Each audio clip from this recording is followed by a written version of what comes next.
Sutra, Tao Te King, Chapter 40, title, The Principles of Reversion. Reversion is the action of Tao. Gentleness is the function of Tao. The things of this world come from being, and being comes from non-being. Chapter 41, Part 1. Qualities of the Taoist. When the highest type of men hear the Tao, truth, they try hard to live in accordance with it. When the mediocre type hear the Tao, they seem to be aware and yet unaware of it. When the lowest type hear the Tao, they break into loud laughter. If it were not laughed at, it would not be Tao. Therefore, there is the established saying, who understands Tao seems to be dull of comprehension. Who is advanced in Tao seems to slip backwards. Who seems to move on the even Tao path seems to go up and down. अध्याय 40 प्रतिक्रमण का सिद्धांत। प्रतिक्रमण ताओ का कर्म है और भद्रता ताओ का व्यवहार।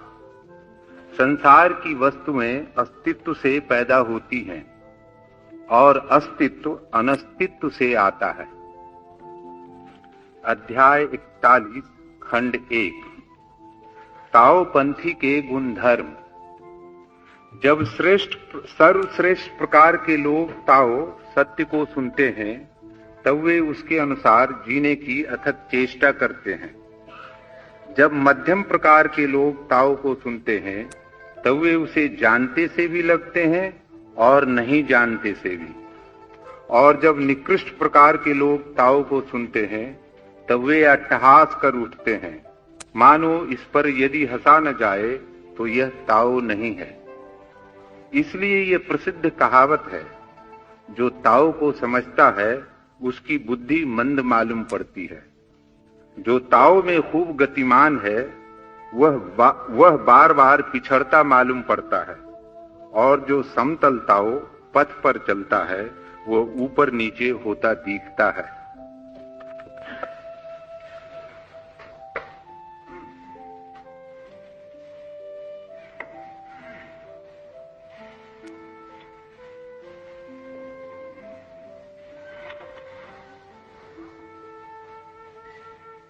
मूल और अंत सदा एक ही होते हैं। जहां से जीवन प्रारंभ होता है वहीं लीन भी होता है। प्रारंभ और पूर्णता एक ही घटना को दो तरफ से देखी गई, एक ही घटना को दो तरफ से पहचानी गई, एक ही घटना को दो दृष्टिकोणों से नापी गई बातें। ताओ का यह मौलिक आधारभूत विचार है। इसलिए जो पूर्ण होना चाहता है उसे मूल में वापस लौट जाना पड़ेगा। और जिस दिन कोई वृद्ध व्यक्ति छोटे बच्चे जैसा सरल हो जाता है, जीवन की पूर्णता उपलब्ध हो जाती। और जिस दिन कोई मृत्यु को भी जन्म की भांति स्वागत करने में समर्थ हो जाता है, उस दिन मृत्यु भी नया जन्म बन जाती। साधारण विचार मूल और अंत को विपरीत करके देखता है। अगर कोई मूल की तरफ जाता हुआ मालूम पड़े तो हमें लगेगा कि वो पिछड़ रहा है, गिर रहा है, उसका विकास नहीं हो रहा, पतन हो रहा है। लेकिन लाओस से कहता है कि जो प्रतिक्रमण की कला सीख लेता है जो मूल में वापस गिरने की कला सीख लेता है वो जीवन के परम अर्थ को उपलब्ध हो जाता है। वृद्धावस्था की पूर्णता फिर से बालक जैसा सरल हो जाना है। ज्ञानी की पूर्णता फिर से अज्ञानी जैसा निरअहंकारी हो जाना। पूर्ण प्रकाश तभी जानना उपलब्ध हुआ जब पूर्ण प्रकाश भी परिपूर्ण अंधकार जैसा शांत हो जाए। मरने की फिर कोई सुविधा न रही जिस दिन मृत्यु अमृत जैसी दिखने लगे, जिस दिन मृत्यु जन्म बन जाए। इसे लाओस से कहता है प्रतिक्रमण का सिद्धांत, अ लॉ ऑफ रिवर्सन। यह बहुत विचारणीय है, बहुत साधना योग्य है। हमारी नजर आगे लगी होती है और हम सोचते हैं कि आगे जो होने वाला है वो पीछे जो हुआ है उससे विपरीत है, और इसलिए हम मूल से हटते चले जाते हैं। और जितना ही हम मूल से दूर हटते हैं उतना ही हम अंत से भी दूर हट जाते हैं, क्योंकि मूल और अंत बिल्कुल एक जैसे हैं। पश्चिम और पूर्व में जीवन की गति के अलग अलग दृष्टिकोण हैं। पश्चिम सोचता है कि जीवन की गति रेखाबद्ध है, लिनियर है, एक पंक्ति में चल रही है। पूरब सोचता है कि जीवन की गति वर्तुलाकार है, सर्कुलर है, एक पंक्ति में नहीं चल रही बल्कि एक वर्तुल में घूम रही है। अगर पश्चिम का दृष्टिकोण सही हो, जो कि तर्कनिष्ठ बुद्धि का दृष्टिकोण है, तो फिर मूल में वापस लौटने का कोई उपाय नहीं। कोई भी सीधी चलती रेखा अपने मूल बिंदु पर कभी भी वापस नहीं लौटेगी। कैसे लौट सकती है? सीधी रेखा आगे ही बढ़ती चली जाएगी। पर बहुत सी बातें सोचने जैसी हैं। अगर सीधी रेखा आगे ही बढ़ती चली जाएगी तो जो हुआ है वो फिर कभी नहीं हो सकेगा।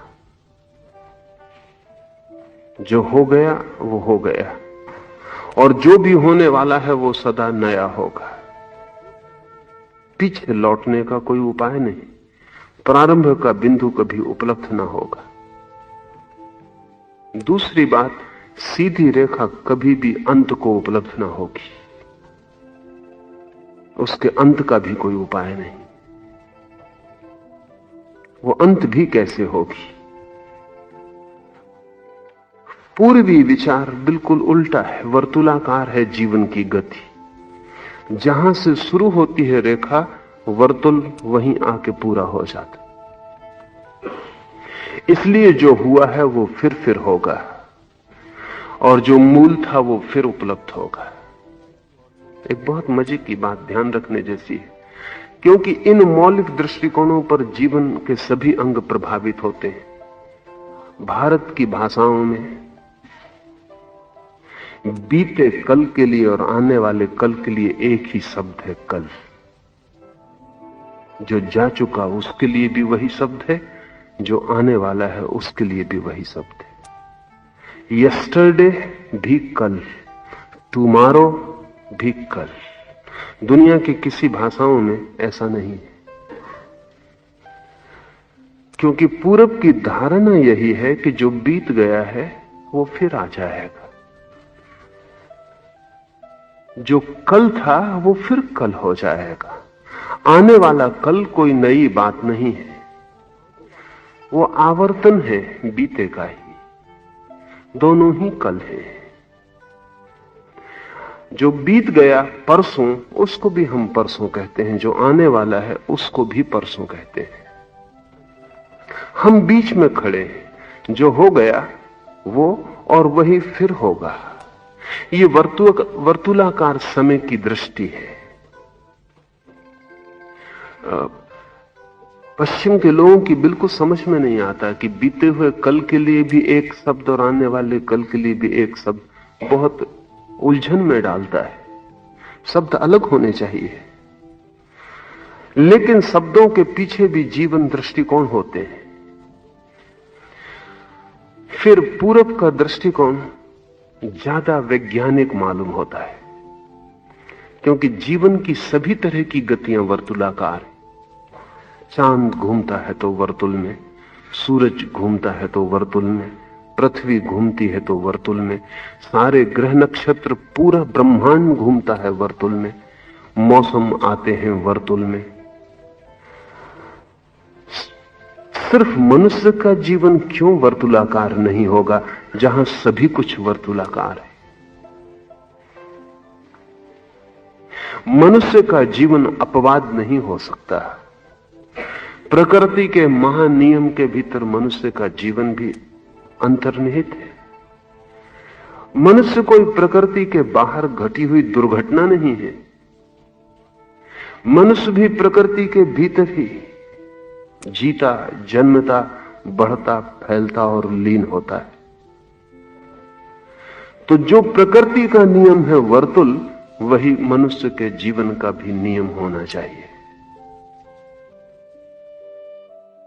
पूर्व की दृष्टि ज्यादा प्राकृतिक है, पश्चिम की दृष्टि मनुष्य को कुछ अनूठा मान लेती, अलग मान लेती। विज्ञान कहता है कि सभी गतियां सर्कुलर हैं। नवीनतम खोजें सीधी रेखाओं में विश्वास नहीं करती। इक्वलिड ने सीधी रेखाओं के सिद्धांत को जन्म दिया था, और इक्वलिड का ख्याल है कि दो समानांतर रेखाएं कहीं भी नहीं मिलेंगी, पैरेलल लाइंस कहीं भी नहीं मिलती। लेकिन जैसे जैसे समझ पश्चिम में भी विकसित हुई है, तो नॉन इक्वलिडियन ज्योमेट्री का जन्म हुआ। नॉन इक्वलिडियन ज्योमेट्री बिल्कुल उल्टी है। नॉन इक्वलिडियन ज्योमेट्री कहती सीधी रेखा का तो अस्तित्व ही नहीं है, कोई सीधी रेखा खींची भी नहीं जा सकती। अगर आप एक सीधी रेखा खींचते हैं तो आपको सीधी दिखाई पड़ती है, सीधी हो नहीं सकती, क्योंकि जिस पृथ्वी पर आप बैठ के खींच रहे हैं वो वर्तुलाकार। अगर उस रेखा को हम बढ़ाते चले जाएं दोनों तरफ, तो वो पृथ्वी को घेरने वाला वर्तुल बन जाएगी।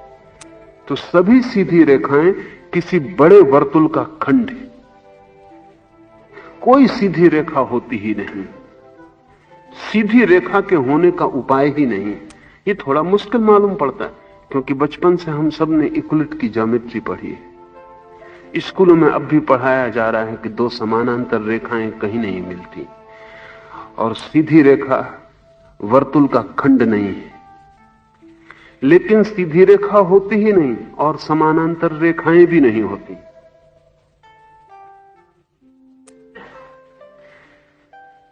अगर हम खींचते ही चले जाएं तो समानांतर रेखाएं भी कहीं जाके मिल जाती, कितनी ही दूरी हो वो मिलने की, लेकिन मिल जाती। क्योंकि सीधी रेखा नहीं हो सकती तो समानांतर रेखाएं भी नहीं हो सकती। सब रेखाएं झुकती हैं और वर्तुल बन जाती। लेकिन पूरा पहले से ही मानता रहा है कि जीवन में कोई सीधी रेखा नहीं होती। फिर जहां जहां गति है वहां वहां वर्तुल दिखाई पड़ता है। नदियां हैं, अगर हमें पूरा वर्तुल ख्याल में ना हो तो शक हो सकता है। नदी गिरती है सागर में, भाप बनती है, आकाश में बादल बनते हैं, बादल पर्वतों पर पहुंच जाते हैं, वर्षा होती है, नदी का स्रोत बन जाता है। नदी फिर सागर में गिरती है, फिर बादल बनते हैं, फिर पानी उठता है, फिर स्रोत पर गिरता है, फिर नदी सागर की तरफ बहती। एक वर्तुल है। मनुष्य का जीवन भी एक वर्तुल है।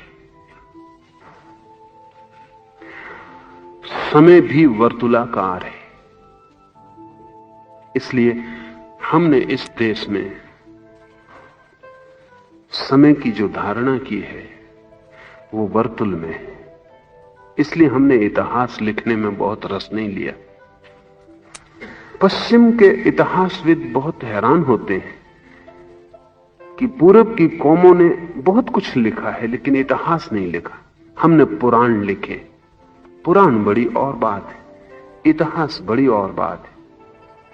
इतिहास का मतलब है कि जो घटना घटी है वो यूनिक है, इसलिए उसकी तिथि, समय, वर्ष, काल सब सुनिश्चित लिखा जाना चाहिए।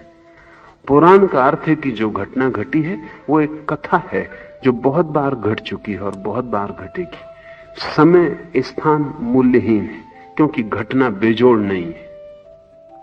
जैसे राम का जन्म हुआ, अगर राम पश्चिम में पैदा होते तो उन्होंने बराबर हिसाब रखा होता कब पैदा हुए, किस दिन पैदा हुए, किस दिन मरे, किस दिन दफनाए गए, सब हिसाब रखा होता। हमने कोई हिसाब नहीं रखा है। राम का जन्म होता है, राम का जीवन होता है, राम की जीवन की लीला होती है, सब होता है, लेकिन हमने कोई ऐतिहासिक कालबद्ध हिसाब नहीं रखा। कारण हमारा यह है कि हर युग में राम होते रहे और हर युग में राम होते रहेंगे। ये एक वर्तुल है जो घूमता ही रहता है। जैसे गाड़ी का चाक घूमता है तो उसका एक आरा ऊपर आता है। इसको लिखने की, नोट करने की, इतिहास बनाने की कोई भी जरूरत नहीं, क्योंकि अनंत बार ये आरा ऊपर आ चुका है और फिर भी अनंत बार ये आरा ऊपर आता रहेगा। ये चाक है जो घूम रहा है। इसलिए हम संसार को संसार नाम दिए। संसार का अर्थ है द व्हील, चाक। अशोक ने अपने राज्य के चिन्ह में चाक को निर्मित किया था। फिर अभी भारत के स्वतंत्र होने पर हमने चाक को भारत के झंडे पर लिया है, लेकिन शायद हमें ख्याल नहीं कि वो चाक किस बात का प्रतीक है। वो पश्चिम से बिल्कुल विपरीत धारणा है। उसके पीछे पूरा एक जीवन का एक दर्शन है, और वो दर्शन यह है कि घटनाएं बेजोड़ नहीं है।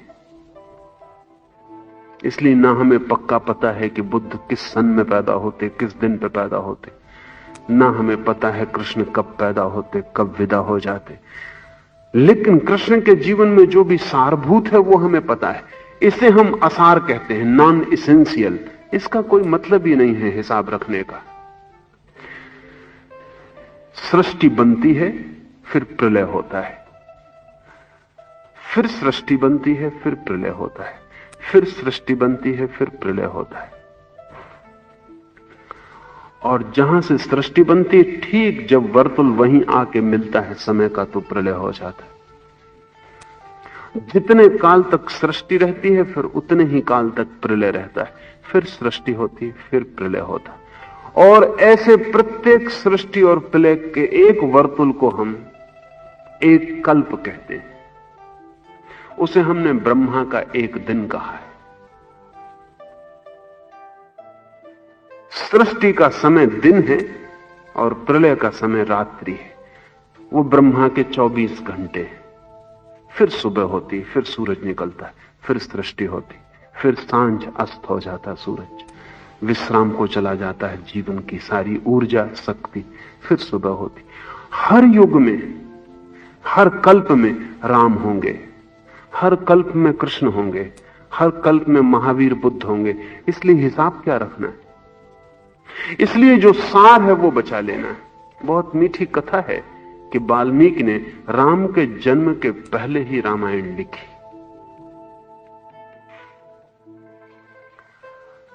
राम का जन्म पीछे हुआ, राम कथा पहले लिखी गई। ये सिर्फ पूरब में हो सकता है, क्योंकि हमारी जो धारणा है, क्योंकि अनंत अनंत कल्पों में राम हो चुके हैं, उनका सार पता है। घटनाएं गौण हैं, उनके जीवन का सार अर्थ पता है। तो वाल्मीकि ने सार अर्थ के आधार पर कथा लिख दी। फिर राम हुए और राम के जीवन ने वही पूरा किया जो वाल्मीकि ने लिखा था। जो कवि को पहले दिख गया था वो राम के जीवन में पूरा हुआ। जैनों की धारणा भी वैसी है, बौद्धों की धारणा भी वैसी है। जैन कहते हैं कि हर कल्प के प्रारंभ में पहला तीर्थंकर होगा, फिर हर कल्प में 24 तीर्थंकर होंगे। हर कल्प का अंत 24वें तीर्थंकर के साथ हो जाएगा। फिर पहला तीर्थंकर होगा, फिर 24। तो तीर्थंकरों के जीवन के अलग अलग हिसाब रखने जरूरी नहीं है। इसलिए आप जैनों की 24 तीर्थंकरों की मूर्तियां देखें, एक सी है, कोई फर्क नहीं है। सिर्फ नीचे के चिन्ह में फर्क है। वो चिन्ह भर बताता है कि कौन से पहले तीर्थंकर की या 24वें तीर्थंकर की या 20वें तीर्थंकर की मूर्ति। मूर्तियां एक जैसी हैं। वो इसेंशियल है। वो जो तीर्थंकर के भीतर घटती है परम शांति और आनंद, वो उसकी मूर्ति है। उसके चेहरे में जो फर्क होंगे, लंबाई में फर्क होंगे, नाक छोटी बड़ी होगी, आंख भिन्न होगी, ये गौण बातें हैं। इनका कोई मूल्य नहीं है, ये आसार है। ऐसे बहुत तीर्थंकर हो चुके हैं, उनके बहुत लंबी नाक, छोटी नाक, बड़ी आंख, शरीर की ऊंचाई मोटाई भिन्न रही है, वो गौण है, उसका हम हिसाब नहीं रखते। वो जो भीतर तीर्थंकरत्व है, वो जो भीतर घटता है सारभूत, हमने उसका हिसाब रख लिया। इसलिए 24 तीर्थंकरों की मूर्तियां एक जैसी होंगी ही, वो भीतर की मूर्तियां हैं। पश्चिम हिसाब रखता है, इसलिए जीसस ऐतिहासिक है। उस अर्थ में कृष्ण ऐतिहासिक नहीं, कृष्ण पौराणिक है। पौराणिक का मतलब यह नहीं कि नहीं हुए, पौराणिक का मतलब बहुत बार हुए और बहुत बार होंगे। ऐतिहासिक का अर्थ है एक बार हुए और दोबारा नहीं हो सकते, पुनरुक्ति नहीं हो सकती। इसलिए पश्चिम में नए की बड़ी दौड़ है, पूरब में नए की कोई दौड़ नहीं है, क्योंकि नया पुराना हो जाता है, पुराना रोज नया होता रहता है। पूरब में हम कहते हैं सूर्य के नीचे कुछ भी नया नहीं। पश्चिम में हेराक्लितु ने कहा है एक ही नदी में दोबारा उतरना असंभव है, नदी प्रतिपल नई हो जा रही है। हम पूरब में कहते हैं सूर्य के नीचे कुछ भी नया नहीं। पश्चिम कहता है एक ही नदी में दोबारा उतरना असंभव है, धारा बही जा रही। लेकिन अगर हम बहुत गौर से देखें तो धारा कहीं भी बहे वही धारा है। आकाश के बादल बन जाए तो भी वही धारा है, फिर वापस गंगोत्री में गिरे तो भी वही धारा है, फिर गंगा में बहे तो भी वही धारा है। तो हम ये कहते हैं कि दूसरी गंगा में उतरना ही असंभव है, वही गंगा है। ये जो दो दृष्टिकोण हैं, उनमें ताओ वर्तुलाकार दृष्टिकोण को मानता है। इसके परिणाम होंगे, अगर आप मानते हैं कि जीवन एक रेखाबद्ध विकास है, तो आपके जीवन में बड़ा तनाव होगा, क्योंकि प्रतिपल कुछ हो रहा है नया, जिससे आपको समायोजित होना है, एडजस्ट होना है। प्रतिपल नए के साथ आपको आयोजित होना है, फिर से अपने को जमाना है। आपका जीवन एक लंबी चिंता और तनाव होगा। अगर सब वही हो रहा है जो सदा होता रहा है, तो आप अपने घर में रोज रोज आयोजन, रोज रोज समायोजन, रोज रोज अपने को नए के साथ बिठाने की कोई भी जरूरत नहीं, सब बैठा ही हुआ है। इसलिए पश्चिम एक शांत सरोवर की तरह नहीं हो पाता, तूफान है।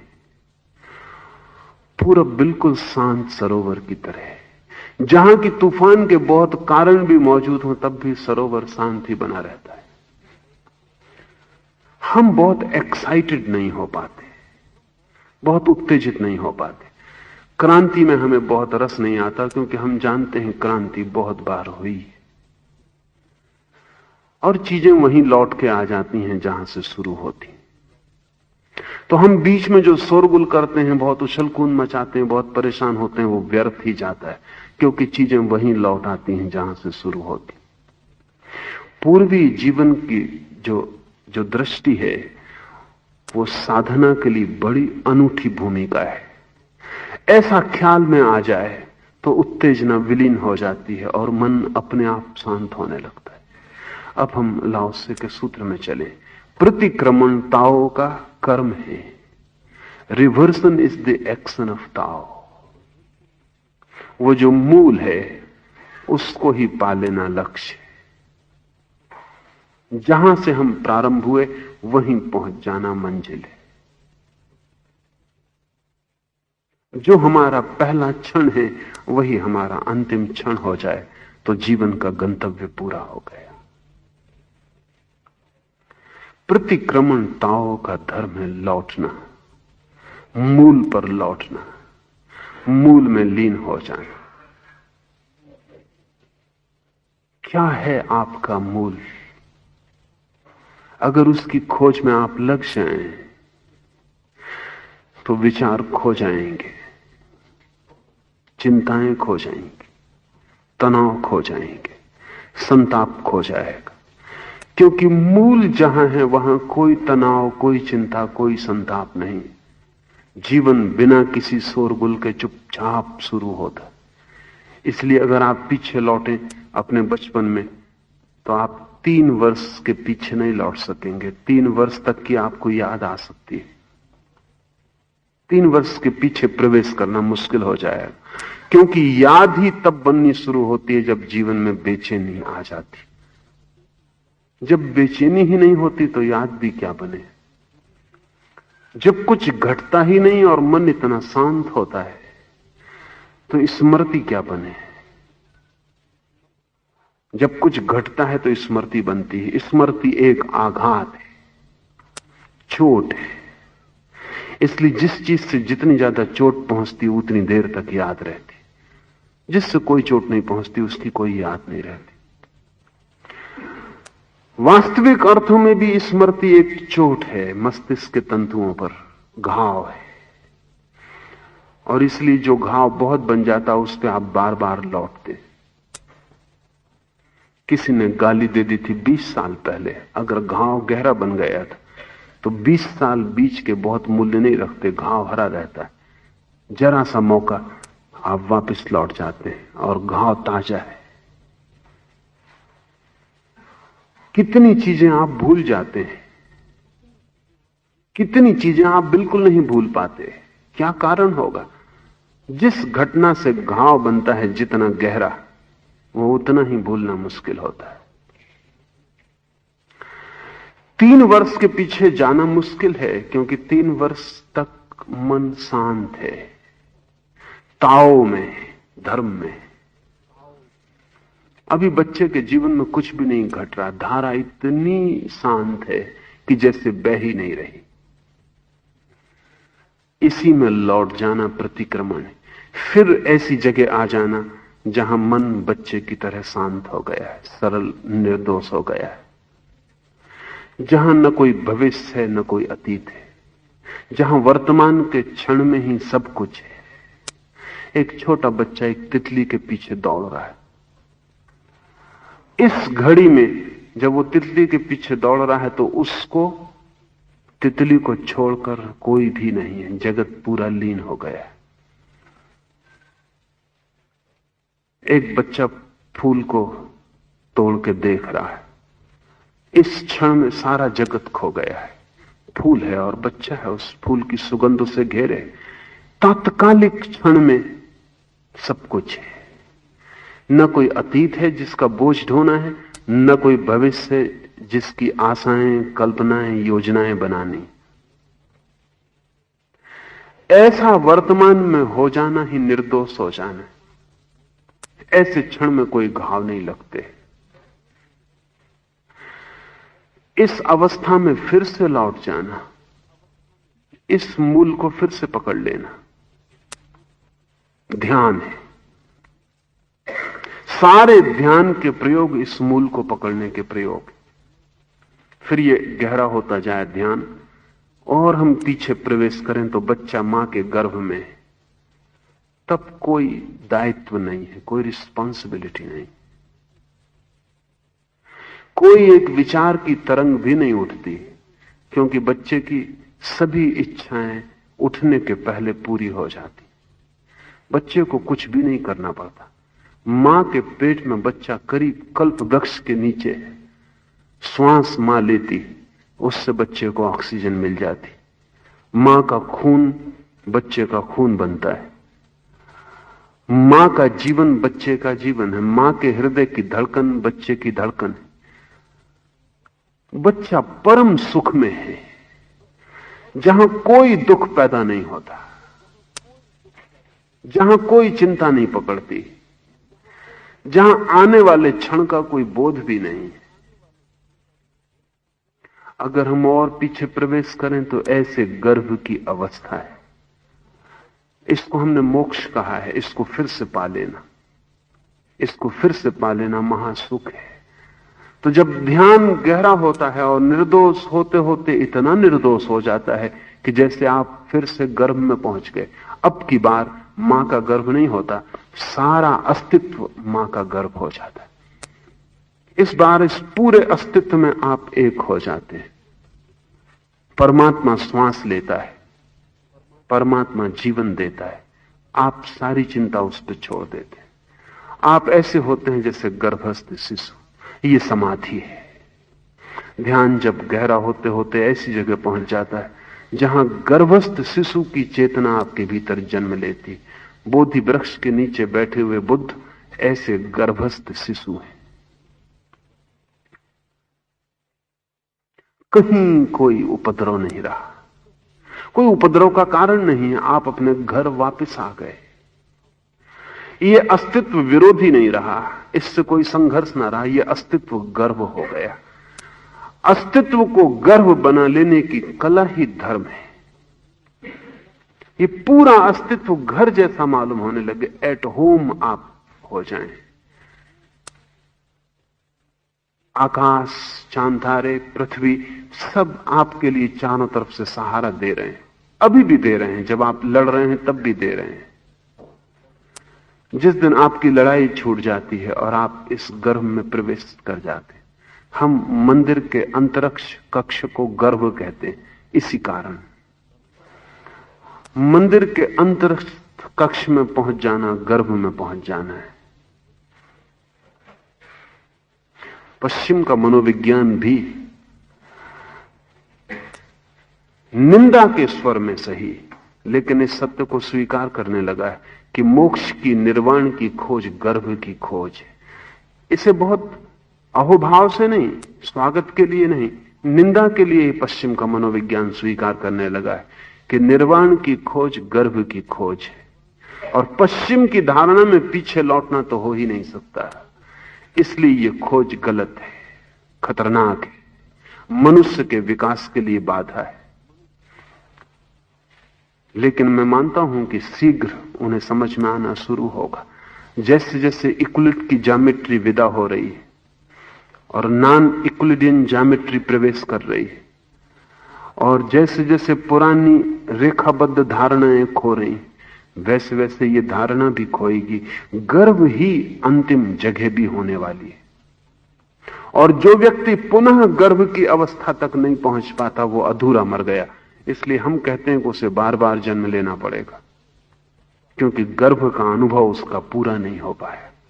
अधूरा अनुभव अटका रह गया, अधूरा भटकाता है। जो व्यक्ति मरते क्षण में ऐसी अवस्था में पहुंच गया जैसी अवस्था में जन्म के क्षण में था, उतना ही शांत हो गया और पूरा अस्तित्व उसका गर्भ बन गया। उसके लिए दूसरे जन्म की कोई जरूरत ना रहेगी। बात समाप्त हो गई, उसका अनुभव पूरा हो गया, शिक्षण पूरा हो गया। इस विद्यालय में लौटने की कोई आवश्यकता नहीं। मरते क्षण में ऐसे मरना जैसे कोई मां के गर्भ में प्रवेश कर रहा है। क्या चिंता है, क्या डर है, क्या घबराहट है? रोकने की कोई जरूरत नहीं है, सहज स्वीकार से प्रवेश है। मनोवैज्ञानिक कहते हैं कि बच्चा जब पैदा होता है तो सबसे बड़ा आघात पहुंचता है, उसको वो ट्रामा कहते हैं। सबसे बड़ा आघात पहुंचता है बच्चा जब पैदा होता है, होगा ही, क्योंकि बच्चा इतने सुख से इतने महादुख में आता है। मां के पेट में सुख ही सुख है, और बच्चा ऐसे तैर रहा है मां के पेट में जैसा कि आप कल्पना करते हैं क्षीर सागर में विष्णु तैर रहे हैं, अनंत शेषनाग के ऊपर उसकी सैया पर लेटे हैं। ठीक बच्चा मां के गर्भ में सागर में ही तैरता है। और मां के पेट में जो पानी होता है जिसमें बच्चा तैरता है, जो बच्चे को संभालता है, वो पानी ठीक सागर का ही पानी होता है। उतना ही नमक, उतने ही केमिकल्स होते हैं। बच्चा उसमें तैर रहा है, कोई धक्का भी नहीं पहुंचता। वो जो पानी का वर्तुल है चारों तरफ, वो उसे सब तरह के धक्कों से बचाता है। मां गिर भी पड़े तो भी बच्चे को उतना धक्का नहीं पहुंचता जितना मां को पहुंचता है। बच्चा तैरता ही रहता है। इस शेषनाग की सैया से, इस सागर में डूबे होने से बच्चे का एकदम निष्कासन होता है, फेंका जाता है बाहर, मां से संबंध टूटता है। तो मनोवैज्ञानिक कहते हैं ये ट्रॉमेटिक है, बहुत आघातपूर्ण है, गहरा घाव बनता है और इस घाव से आदमी मरते दम तक भी मुक्त नहीं हो पाता, वो पीड़ा बनी ही रहती। बच्चा कब जाता होगा? क्योंकि जहां कोई भी चिंता न थी वहां सब चिंताएं शुरू हो गई। अब श्वास भी खुद लेनी है, भोजन की भूख लगेगी तो खुद ही चिल्लाना और रोना है और आवाज करनी, प्यास लगेगी तो खुद ही प्रयास करने, कुछ ना कुछ संकेत देने हैं कि मुझे प्यास लगी है। चिंता शुरू हो गई, अपनी कमियां खुद ही पूरी करनी है, अपने अभाव खुद को ही प्रतीत होने लगे। मां के सुरक्षित जगत से बच्चा अपने असुरक्षित अहंकार में प्रवेश कर गया। इसलिए हर आदमी रोता हुआ पैदा होता है। यह आश्चर्यजनक नहीं है, लेकिन हर आदमी रोता हुआ मरता है, यह बहुत आश्चर्यजनक है। क्योंकि अगर जन्म इतना दुखद है तो मृत्यु इससे विपरीत होनी चाहिए। तो सीधा तर्क है, साफ गणित है। अगर मृत्यु इतनी दुखद है, अगर अस्तित्व टूटना और अहंकार बनना और व्यक्ति बनना इतना पीड़ादायी है कि रोता हुआ जन्म होता है और बच्चे के चेहरे पर चिंताओं के रेखाएं खिंच जाती, फिर खिंचती चली जाती, ये तो समझ में आता है। पश्चिम का मनोविज्ञान इसको ट्रॉमा कहता है।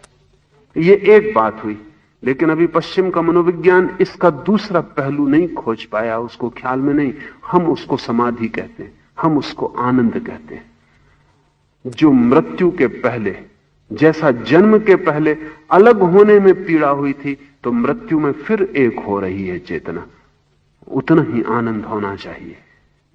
अगर उतना आनंद वहां नहीं हो रहा तो आप अधूरे मर गए। आपने जन्म तो लिया लेकिन मृत्यु का रस ना ले पाए। आपको फिर जन्म लेना पड़ेगा, क्योंकि मृत्यु की शिक्षा एकदम जरूरी है।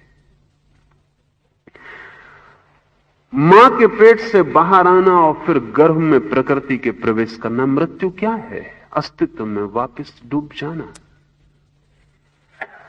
एक परम विश्राम, जहां मुझे श्वास न लेनी होगी, जहां अस्तित्व श्वास लेगा। हवाएं तो न रुक जाएंगी, हवाएं बहती रहेंगी, जीवन तो धड़कता रहेगा। मेरी धड़कन के साथ जीवन की धड़कन न मिट जाएगी। इतना ही होगा कि मेरी जो अलग धड़कन थी वो उस महाधड़कन में लीन हो जाएगी। सब ऐसा ही होगा। जीवन का महा उपक्रम चलता रहेगा, ये महा उत्सव चलता रहेगा, जीवन नाचता रहेगा, लेकिन मेरे पैर अलग से ना नाच सकेंगे। मेरे पैर लीन हो जाएंगे उस महान नृत्य में जो विराट का है। आपने देखा, हम मूर्तियां बनाते हैं शंकर की, हजारों हाथ से नाचते हुए। आपको ख्याल में नहीं होगा कि क्यों हम ऐसा बनाते हैं। और जब पहली दफा कोई पूरब की कला से परिचित होता है तो उसको लगता है ये कुछ अजीब सा मामला है, एकदम अयथार्थ है। कहीं ऐसे हजार हाथ होते हैं, ऐसे अनंत हाथ होते हैं कि अनंत हाथों से कोई नाच रहा है। ये प्रतीक इस बात का है कि सभी हाथ इस महान नृत्य में लीन होते जाते हैं, सभी हाथ उसी के हैं। मुझे याद आता, मैंने एक आयरिश कथा सुनी। एक बूढ़ी वृद्धा बहुत चिंतित, पीड़ित और दुखित थी। मौत करीब आती थी, बिस्तर पर लग गई थी, बिस्तर से उठना भी मुश्किल था। और आखिरी चिंता जो मन को बहुत काले बादल की तरह घेरी थी वो ये थी कि उसे लगता था उसका संबंध ईश्वर से टूट गया है। कोई संबंध उसे मालूम नहीं होता था, कोई भाव ईश्वर के प्रति बहता नहीं मालूम होता था। मौत करीब आती थी और ईश्वर से कोई लगाव, कोई सेतु बीच में नहीं रह गया। जीवन ने सब सेतु गिरा दिए। एक मित्र उसे देखने आया था, तो मित्र ने कहा, तू चिंता मत कर, ईश्वर का भाव आखिरी क्षण तक भी पुनः पाया जा सकता है, क्योंकि वस्तुतः हम उससे कभी टूटते नहीं। ख्याल ही होता है कि टूट गए, क्योंकि टूट जाएं तो हम मिट ही जाएं।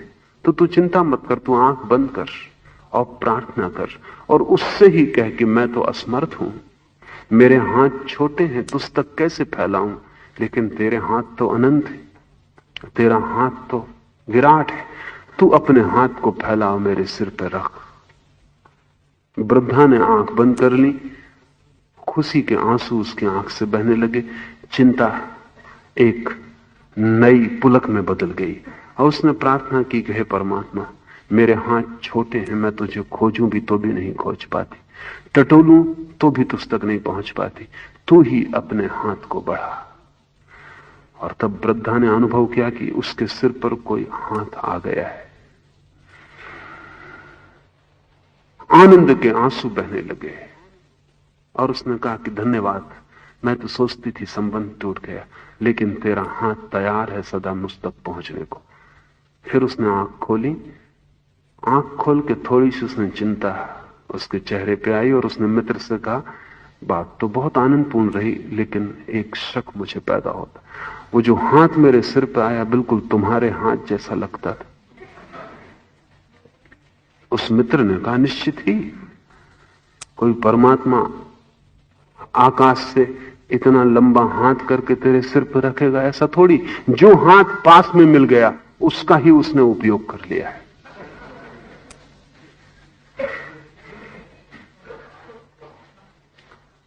सभी हाथ उसके हैं,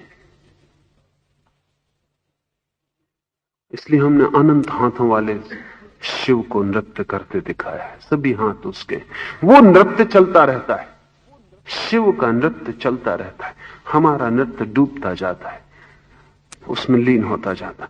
जो मृत्यु की कला जानता है, लीन होने की कला जानता है, वो जीवन का पूरा अर्थ, जीवन का पूरा स्वाद, जीवन की पूरी शिक्षा ले लिया। अब जीवन में लौटने की उसे जरूरत ना रही, अब फिर से बूंद बनने की जरूरत ना रही, अब वो सागर के साथ एक हो सकता है। जन्म के समय जिस तरह का झटका लगता है, मृत्यु के समय उसी तरह की आनंद का नृत्य भी होता है। लेकिन वो किसी बुद्ध को, किसी कृष्ण को हम चूक जाते। हम जन्म के दुख से मुक्त ही नहीं हो पाते, हम मृत्यु का आनंद ही नहीं ले पाते। रोते हुए पैदा होना स्वाभाविक है, रोते हुए मरना दुर्घटना है। हंसते हुए मरना स्वाभाविक है, हंसते हुए पैदा होना दुर्घटना होगी। कोई बच्चा पैदा होते से हंस दे तो बड़ी मुसीबत हो जाए, बिल्कुल समझ के बाहर हो जाएगा, मां बाप भी डर जाएंगे, भरोसा भी नहीं आएगा। ठीक वैसी ही दुर्घटना मरते हुए, रोते हुए मरना है। मूल को वापस उपलब्ध कर लेना है और तब जीवन एक वर्तुल बन जाता है। तब जीवन के सब सुख दुख, जीवन की सारी यात्रा लीन होती जाती। सब जरूरी था शिक्षा के लिए, फिर हम मूल पर वापस लौट आते, विराट गर्भ में वापस लौट आते। जगत अस्तित्व फिर गर्भ बन जाता, उसमें हम चुपचाप लीन हो जाते, बिना शोरगुल, बिना विरोध, बिना प्रतिरोध, आनंद भाव से नाचते हुए गीत गाते, उसमें सरिता वापस सागर में गिर जाती। लाओस से कहता है, प्रतिक्रमण ताओ का कर्म है और भद्रता ताओ का व्यवहार, स्वभावता। ये तो अंतरस्थ घटना होगी, प्रतिक्रमण, रिवर्सन, वापिस लौटना। ये तो भीतरी घटना होगी, इसका बाहरी परिणाम भद्रता होगी। क्योंकि जो व्यक्ति मूल से मिलने को चल पड़ा, उसका व्यवहार भद्र हो जाएगा, शांत हो जाएगा, आनंदपूर्ण हो जाएगा, करुणा और प्रेम से भर जाएगा। उसके व्यवहार से कटुता खो जाएगी, उसके व्यवहार में चोट नहीं रह जाएगी। जैसे जैसे व्यक्ति अपने भीतर लीन होने लगेगा मूल में, वैसे वैसे बाहर उसका व्यवहार कटुता खोने लगेगा। लेकिन इससे उल्टा सही नहीं है। आप अपने व्यवहार से कटुता खो सकते हैं, आप अपने व्यवहार को संभाल सकते हैं, दमन कर सकते हैं, आप सब भांति से संस्कार ला सकते हैं अपने व्यवहार में, परिष्कार ला सकते हैं, चमक ला सकते हैं, लेकिन वो भद्रता ना होगी, वो व्यवहार कामचलाऊ होगा, वो व्यवहार सभ्यता हो सकती है, भद्रता नहीं होगी। भद्रता तो जब अंतस में लीनता होने लगती, तब उसका जो सहज परिणाम, सहज छाया पड़ती है व्यवहार पर, वही है। इसलिए बाहर के व्यवहार से भीतर के आदमी को नहीं जाना जा सकता। बाहर के व्यवहार से भीतर की कोई भी खबर नहीं मिलती, क्योंकि बाहर का व्यवहार झूठा हो सकता। पश्चिम में व्यवहारवादी मनोवैज्ञानिक वो कहते हैं आदमी सिर्फ व्यवहार है, बिहेवियरिस्ट। कहते हैं भीतर तो कोई आत्मा है नहीं, बस जो व्यवहार है उसी का जोड़ आदमी है। तो हम व्यवहार के अध्ययन से आत्मा को जान सकते हैं, इससे बड़ी कोई भ्रांत धारणा नहीं हो सकती। व्यवहार के अध्ययन से भीतर के आदमी को नहीं जाना जा सकता, क्योंकि हम देखते हैं नाटक में, फिल्म में, कोई आदमी प्रेम का व्यवहार कर रहा है,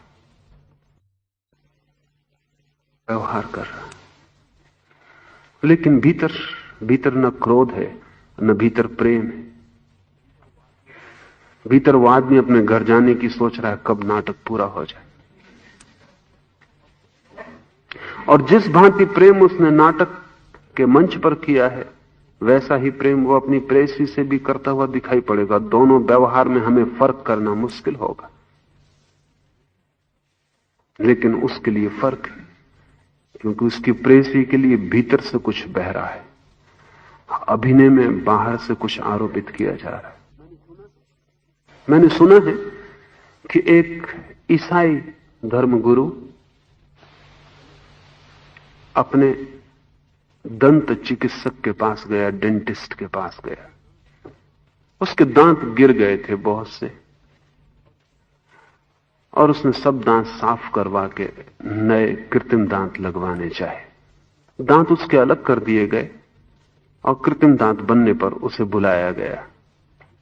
जैसे ही चिकित्सक ने उसके कृत्रिम दांत उसके मुंह में बिठाए, चिकित्सक एकदम हैरान हुआ, क्योंकि जैसे ही दांत उसके मुंह में बैठे उसने बड़े जोर से आवाज की, क्राइस्ट, जीसस। वो डॉक्टर थोड़ा हैरान हुआ। उसने कहा कि श्रद्धे, अगर दांत इतना दर्द दे रहे हैं तो मैं उन्हें निकाल के फिर ठीक करके वापस जमा दूं। ऐसा सुन के चिकित्सक से धर्मगुरु और भी ज्यादा चकित हुआ। उसने कहा, क्या कहते हो, दांत तो बिल्कुल ठीक है, दांतों में तो जरा भी गड़बड़ नहीं, लेकिन ये दो प्यारे शब्द जीसस और क्राइस्ट वर्षों से मैं कहना चाहता था, बिना सीटी बजाए।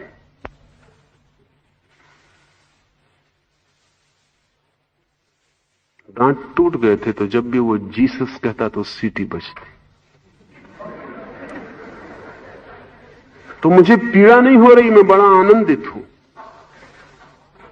कि वर्षों के बाद ये दो प्यारे शब्द में बिना सीटी बजाए कह सकता हूं। लेकिन चिकित्सक ने व्यवहार देख के समझा कि वो महापीड़ा में है। स्वभावतः कोई भी क्राइस्ट, जीसस जब उसने कहा होगा तो कोई भी सोचता कि महापीड़ा उसे हो रही। व्यवहार भीतर की खबर नहीं देता। व्यवहार से हम अनुमान लगा सकते हैं, और इसलिए चूंकि व्यवहार से अनुमान लगाया जा सकता है, भद्रता की जगह हमने सभ्यता को सीख रखा है। सभ्यता सिर्फ ऊपरी आचरण है। शब्द बड़ा अच्छा है, सभ्यता। सभ्यता का अर्थ इतना ही होता है, सभा में बैठने की योग्यता, और कोई अर्थ नहीं। सभ्य का अर्थ होता है सभा में जो बिठाया जा सके, उपद्रव ना करे, गड़बड़ ना करे, लोगों से ठीक व्यवहार करे। सभ्यता का और कोई मतलब नहीं होता, वो वाह है, व्यवहार है। लेकिन भद्रता आंतरिक गुण है। सभ्य आदमी भीड़ में सभ्य होता है, एकांत में असभ्य हो जाता। आप अपनी पत्नी से जैसा व्यवहार करते हैं अकेले में, वैसा व्यवहार आप सड़क पे नहीं करते। 4 लोगों के सामने आप ऐसे प्रेम से बोलते हैं जिसका हिसाब। एकांत में दोनों अपनी साफ शक्लों में आ जाते।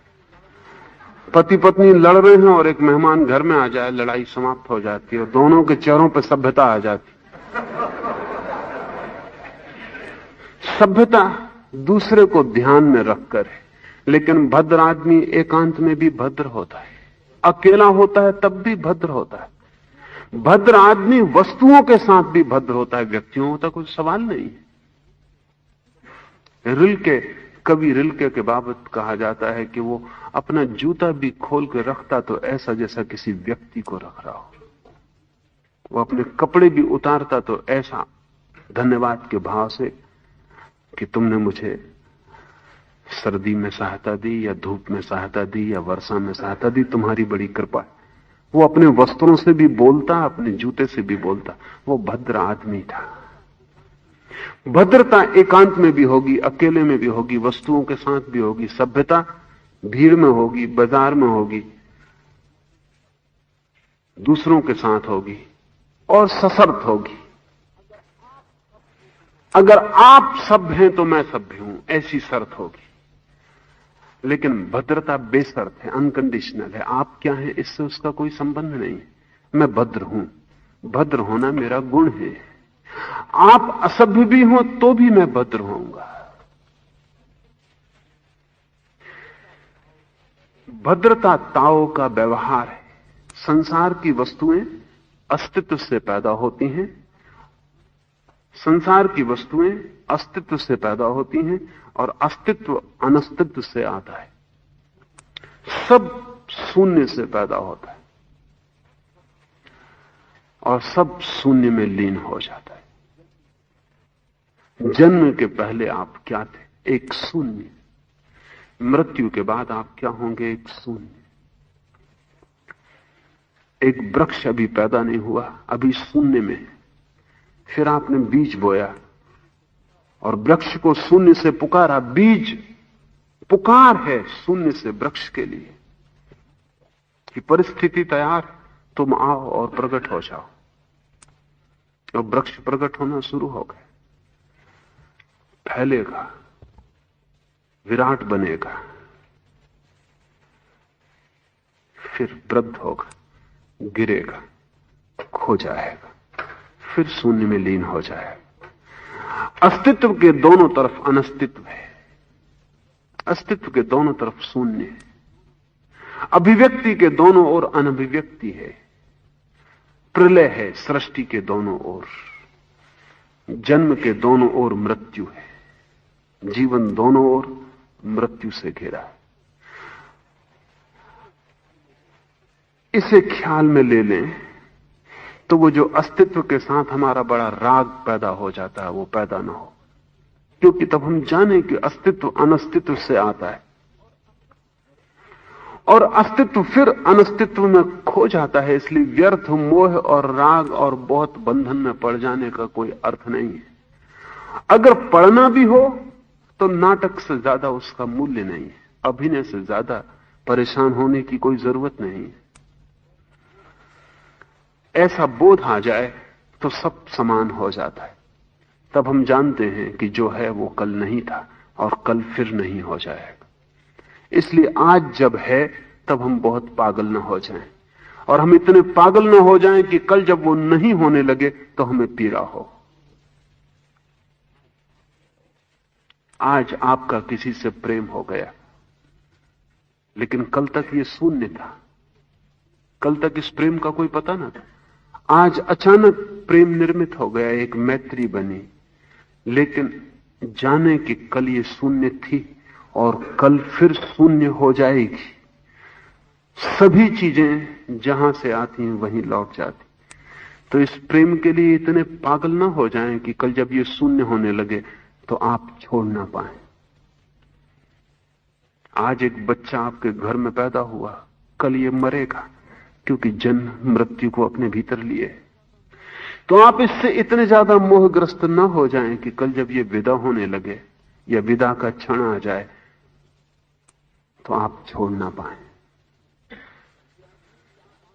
इसका यह अर्थ नहीं कि आप आनंदित ना हो, इसके होने में आनंदित हो, लेकिन इसके होने के भीतर न होना छिपा है, इसे स्मरण रखें।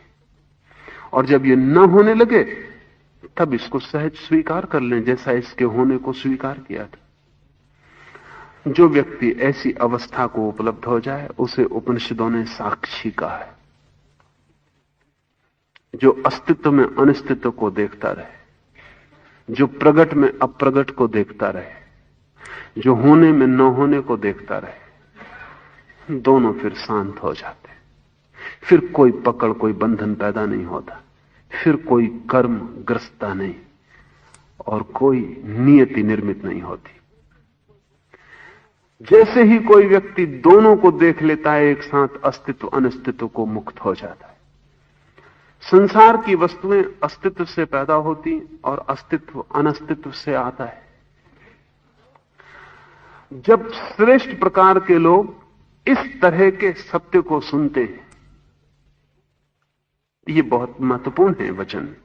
जब श्रेष्ठ प्रकार के लोग ताओ को सुनते हैं, इस तरह के वचन को सुनते हैं कि प्रतिक्रमण ताओ का धर्म है, कि भद्रता ताओ का व्यवहार है, कि संसार की वस्तुएं अस्तित्व से पैदा होती हैं और अस्तित्व स्वयं अनस्तित्व से आता है और सभी चीजें वहीं लौट जाती हैं जहां से जन्म पाती हैं।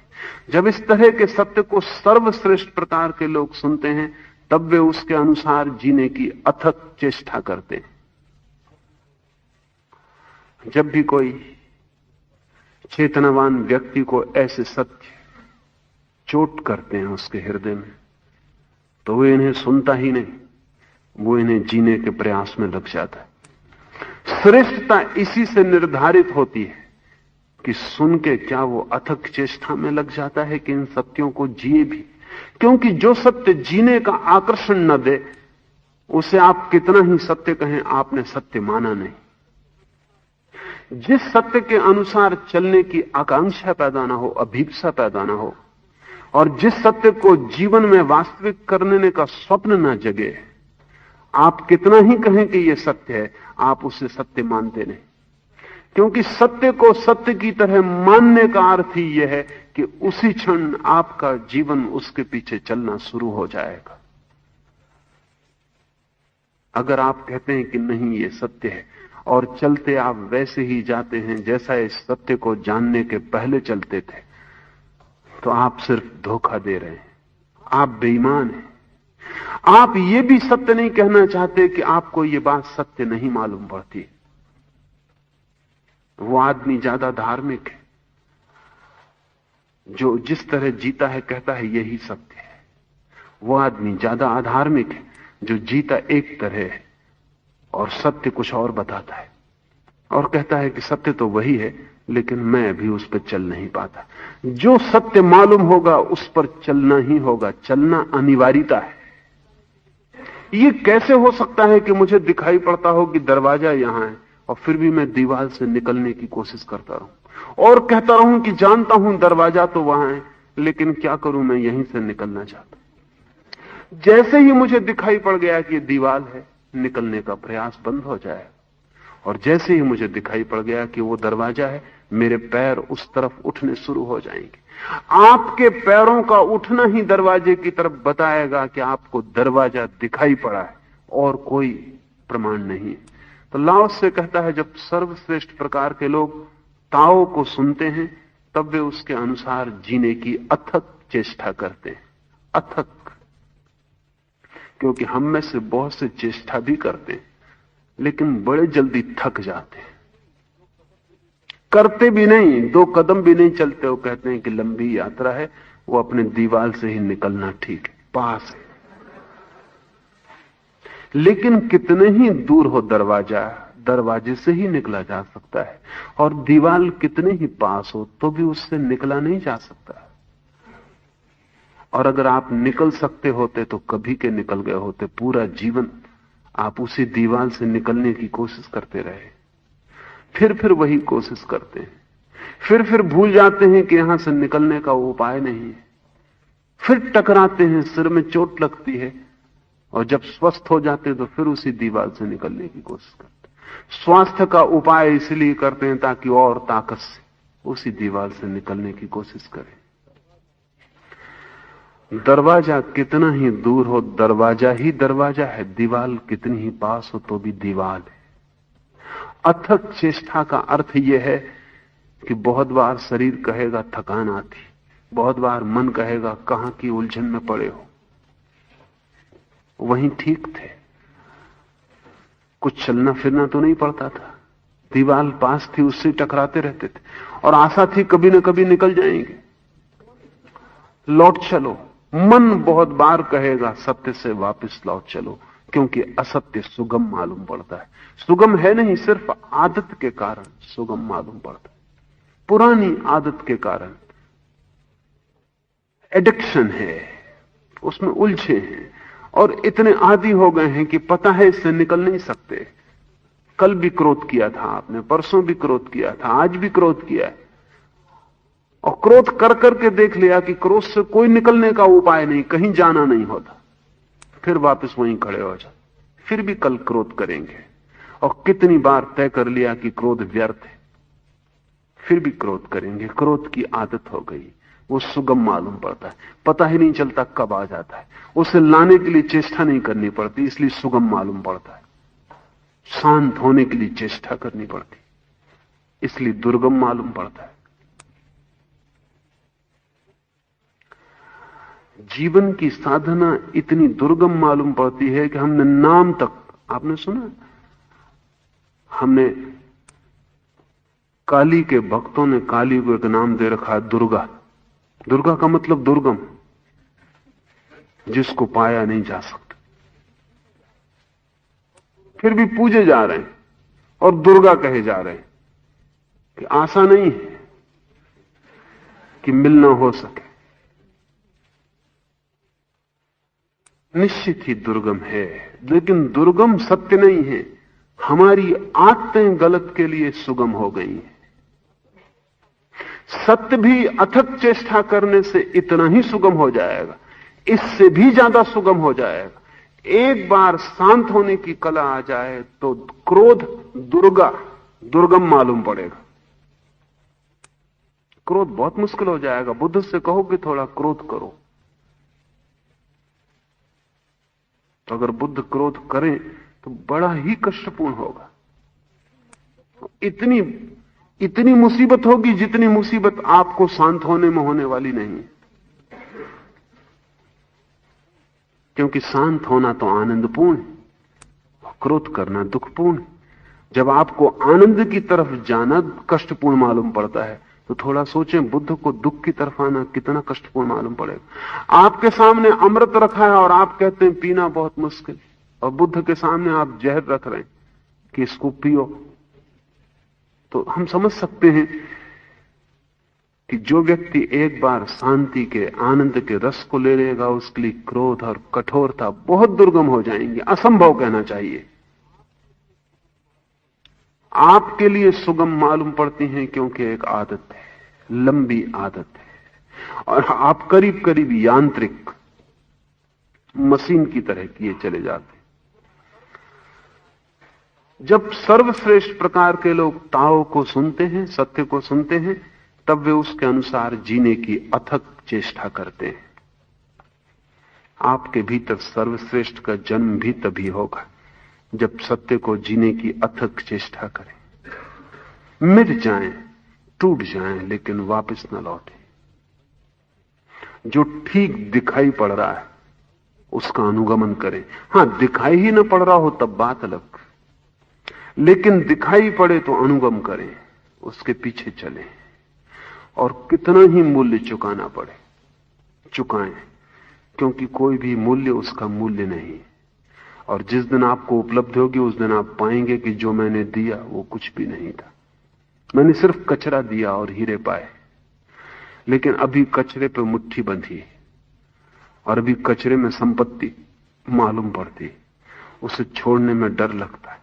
हीरा दूर है और पता नहीं इंद्रधनुष सिद्ध हो, पास जाएं और ना मिले। और शर्त यह है कि इस कचरे को छोड़ें तो ही उसके पास पहुंच सकते हैं।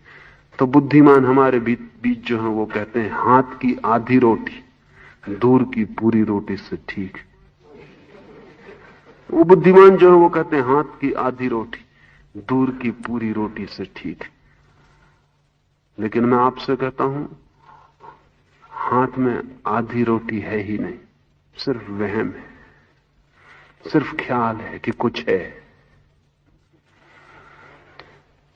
इस कुछ को गौर से देखें तो पाएंगे कुछ भी नहीं, और इसे छोड़ना ही पड़े, असार को छोड़ना ही पड़े सार की यात्रा पर, असत्य को हटाना ही पड़े सत्य की तरफ बढ़ने के लिए। जब मध्यम प्रकार के लोग ताओ को सुनते हैं तब वे उसे जानते से भी लगते हैं और नहीं जानते से भी। आप में से अधिक की हालत ऐसी होती होगी कि लगता है समझे भी और लगता है कहां समझे, बीच में अटक जाते हैं। मध्यम प्रकार के लोग सदा ही मध्य में अटक जाते, उनको दोनों बातें मालूम पड़ती, उनकी हालत बड़ी बुरी हो जाती। उनकी हालत ऐसी हो जाती कि आपने उस प्राचीन गधे की हालत सुनी होगी जो दो घास के ढेरों के बीच में खड़ा था, बिल्कुल मध्य में खड़ा था, और ये तय नहीं कर पाता था कि इस तरफ जाऊं कि इस तरफ जाऊं। भूख गहन थी, मगर दोनों ढेरियां बिल्कुल एक बराबर दूरी पर थी। एक क्षण इस ढेरी की तरफ झुकने को होता था कि मन कहता था कि उधर क्या, इस तरफ ज्यादा ठीक होगा। कहते हैं वो पौराणिक गधा बीच में खड़ा खड़ा मर गया, भूख जान ले ली। ढेरी पास थी, भोजन दूर नहीं था, लेकिन गधे की मध्यम वृत्ति जानलेवा हो गई। हम में से अधिक लोग मध्य से उलझ जाते हैं। ठीक भी लगता है कि ठीक है, बात तो ठीक है, और फिर हम 25 और कारण भी खोज लेते हैं जिनसे लगता है होगी ठीक, लेकिन अपने लिए नहीं। मेरे पास लोग आते हैं, वो कहते हैं आपकी बात तो ठीक लगती, लेकिन मैं कहता हूं फिर लेकिन मत उठाओ। या तो कहो आपकी बात ठीक नहीं लगती तो कोई रास्ता बने तो मैं आपको समझाऊं, तो समझाने का भी उपाय आपने समाप्त कर दिया। कहते हैं बात ठीक लगती, अब समझाने को कुछ बचा नहीं, और फिर कहते हैं लेकिन, तो फिर लेकिन मत कहो। वो लेकिन हमारे साथ अटका हुआ है, वो लेकिन हमारे प्राण में तीर की तरह छिदा है, उसकी वजह से हम हिल नहीं पाते। या तो किसी चीज को साफ साफ समझना कि गलत है तो उससे छुटकारा हो गया, या साफ साफ समझ लेना कि ठीक है तो उसमें छुटकारा हो जाए। लेकिन हम दोनों के बीच में खड़े, वर्षों तक लोग सुनते रहते हैं, धीरे धीरे सुनने के आदी हो जाते, उनको वहम होने लगता है, समझते भी हैं, और जीवन में कहीं कोई क्रांति नहीं होती। लाओस से कहता है जब मध्यम प्रकार के लोग सत्य को सुनते हैं तो वे उसे जानते से भी लगते हैं और नहीं जानते से भी, जैसे अर्ध निद्रा और अर्ध जागृत। जैसे करवट बदली है नींद में, थोड़ा सा होश आता है, और फिर करवट बदल के आदमी सो जाता। करवट आदमी बदलता ही सोने के लिए है। वो जो बीच में थोड़ा सा होश आता है वो अड़चन की वजह से आता। शरीर को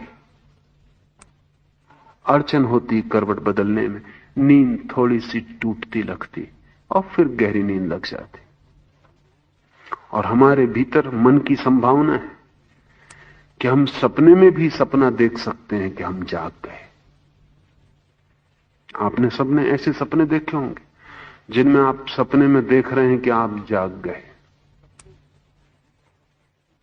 सपने के भीतर भी सपना देखा जा सकता है। और जो बहुत कल्पनाशील हैं वो तो सपने के भीतर सपना, सपने के भीतर सपना, सपने के भीतर सपना देख सकते हैं। वो तो देख सकते हैं सपने में कि बिस्तर पर जा रहे हैं सोने के लिए, सो गए, नींद लग गई सपने में। अब नींद में सपना देख रहे हैं कि बिस्तर पर सोने को जा रहे हैं। ऐसा वो तो डब्बे के भीतर डब्बा, उसके भीतर डब्बा, ऐसा कर सकते। हम में से बहुत से लोग इसी तरह कर रहे हैं। लगता है जाग गए, सो रहे हैं, तो एक अर्ध निद्रा अर्ध जागृत की अवस्था बन जाती। इसे तोड़ना जरूरी है। या तो ठीक से सो ही जाएं, तो कम से कम ये बेचैनी मिटे। धर्म को भूलें, सत्य को भूलें, ये परमात्मा की परलोक की बातें इनको भूलें, ठीक से सो जाएं संसार में, तो कम से कम दुकान तो ठीक से चले, जगत तो ठीक से चले। लेकिन इनकी वजह से वो भी चल नहीं पाता। बैठे दुकान पर हैं, माला हाथ में लिए, अब वो माला दुकान में भी बाधा डालती और दुकान माला में बाधा डालती। कुछ भी ठीक से नहीं चल पाता, सब गड़बड़ हो जाता।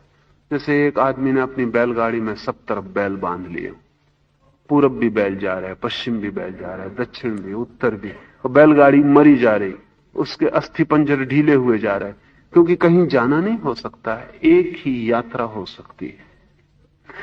बहुत स्पष्ट हो जाना जरूरी है कि अगर कोई चीज सत्य लगती हो तो आप खतरे में उतर रहे हैं। इसको कहने के पहले कि मैं समझ गया 3 बार सोच लेना चाहिए कि मैं समझ गया। अगर नहीं समझाऊं तो बेहतर है यह समझना कि अभी नहीं समझाऊं, तो आप साफ होंगे, एक क्लैरिटी होगी, जीवन में एक व्यवस्था होगी। अगर समझ गए हैं तो साफ समझ लें कि समझ गया हूं।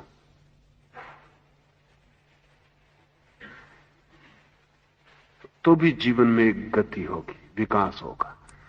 लेकिन मध्य में खड़े रहना बहुत खतरनाक है। और जब निकृष्ट प्रकार के लोग ताओ को सुनते हैं तब वे अट्टहास कर उठते हैं, मानो इस पर हंसा ना जाए तो यह ताओ ही नहीं है। निकृष्ट प्रकार के लोग जब सत्य की बातें सुनते हैं तो निश्चित ही हंसते हैं। वो समझते हैं पागलपन की बातें,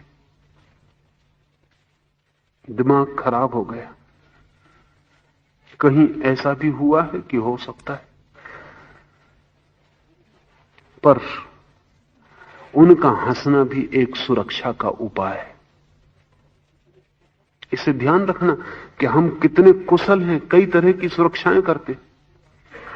सत्य की बात सुन के जब कोई आदमी हंस उठता है और कहता है पागलपन है, तो वो सुरक्षा कर रहा है अपने चारों तरफ। हंस के वो बात को ठेल रहा है, हंस के वो ये कह रहा है कि ध्यान देने की जरूरत नहीं, हंसी मजाक की बात है, गंभीर होने की कोई आवश्यकता नहीं।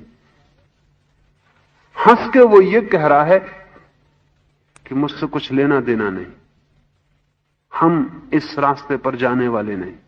इसलिए वो कह रहा पागलों की बात है। इसलिए हमने संतों को अक्सर पागल करार दे दिया। पागल करार दे के हम सुरक्षित हो गए।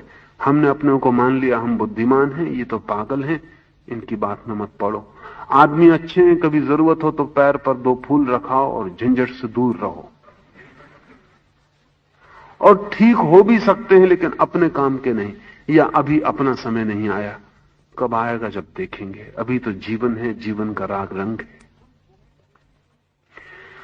हम बहुत तरह की सुरक्षाएं करते हैं। प्रथम कोटि का मनुष्य सत्य को देखकर उसकी तरफ चलना शुरू करता है। मध्यम कोटि का मनुष्य अटका रह जाता है। सत्य उसे दिखाई पड़ता सा मालूम पड़ता, धुंधला, नहीं भी दिखाई पड़ता। कभी लगता है दिखा, कभी लगता है नहीं दिखा। लोग मुझसे कहते हैं कि जब हम पाटकर हाल के भीतर होते तब बिल्कुल साफ दिखाई पड़ता, और जैसे ही पाटकर हाल की सीढ़ियों से नीचे उतर के आपको विदा कर देते सब धुंधला हो जाता।